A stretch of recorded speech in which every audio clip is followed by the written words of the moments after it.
Hi, let's read the book Shrek by William Stigg. My kids used to love this book.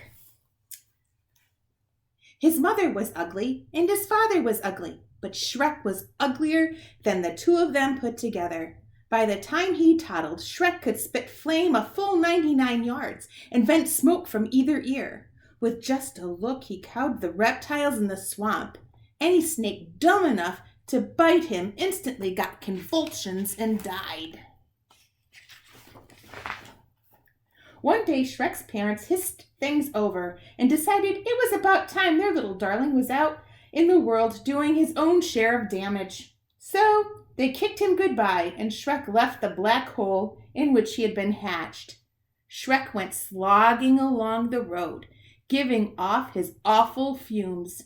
It delighted him to see the flowers bend aside and the trees lean away to let him go by. In a shady copse, he came across a witch. She was busy boiling bats in turpentine and turtle juice, and as she stirred, she crooned. "This is the way I cook my bats. Stir my bats, taste my bats, season my bats in the morning, stew and brew and chew my bats, diddle and fiddle and faddle my bats, early in the morning." "What a lovely stench," Shrek cackled. The witch specialized in horrors, but one single look at Shrek made her woozy. When she recovered her senses, Shrek said, "Tell my fortune, madam, and I'll let you have a few of my rare lice." "Splendid," crowed the witch. "Here's your fortune." "Otchky potchky itchky pitch, pay attention to this witch. A donkey takes you to a knight. Him you conquer in a fight. Then you wed a princess who is even uglier than you. Ha, ha, ha, and cock-a-doodle. The magic words are apple strudel." "A princess!" Shrek cried. "I'm on my way." Soon he came upon a peasant singing and scything. "You here, varlet," said Shrek. "Why so blithe?" The peasant mumbled this reply. "I'm happy scything in the rye. I never stop to wonder why. I'll hone and scythe until I die. But now I'm busy, so goodbye." "Yokel," Shrek snapped. What have you in that pouch of yours?" "Just some cold pheasant." "Pheasant?" "Pheasant." "What a pleasant present." This last thing the peasant saw before he fainted was Shrek's glare, warming up his dinner. Shrek ate and moved on. Wherever Shrek went, every living creature fled. How he tickled him to be so repulsive. Fat raindrops began sizzling on Shrek's hot knob. Did you ever see somebody so disgusting? And said lightning to thunder? Never, Thunder growled. "Let's give him the works." Lightning fired its fiercest bolt straight at Shrek's head. Shrek just gobbled it, and belched it some smoke and grinned. Lightning, thunder, and rain departed. In high spirits, Shrek stalked on. At the edge of the woods, he found this warning nailed to a tree. "Hearken, stranger, shun the danger. If you plan to stay the same, you'd best go back from whence you came." Shrek, of course, swaggered right past. And sure enough, a little way into the woods, a whopper of a dragon barred his breath. Shrek smiled and bowed. The dragon slammed him to the ground, but Shrek just lay there. He was amused. This irascible dragon was preparing to separate Shrek from his noggin. But Shrek got him in between the eyes with a putrid blue flame. The poor dragon thudded over unconscious for the day. An hour later, Shrek himself was unconscious. He had fallen asleep along the way. He dreamed he was in a field of flowers where children frolicked and birds warbled. Some of the children kept hugging and kissing him, and there was nothing he could do to make them stop. He woke up in a daze, babbling like a baby. It was only a bad dream, a horrible dream. Shrek wandered on. He was wondering if he would ever meet his princess when he saw the donkey grazing.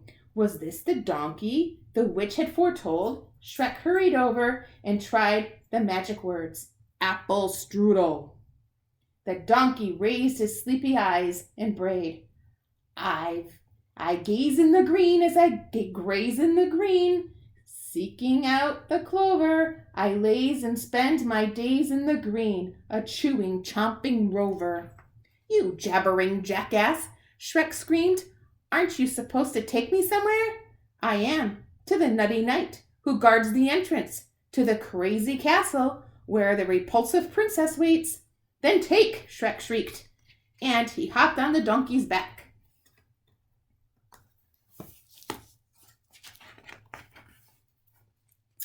They soon came to a drawbridge where a suit of armor stood. Shrek knocked on the breastplate and demanded, Who dwells inside this armor, and also in yonder castle?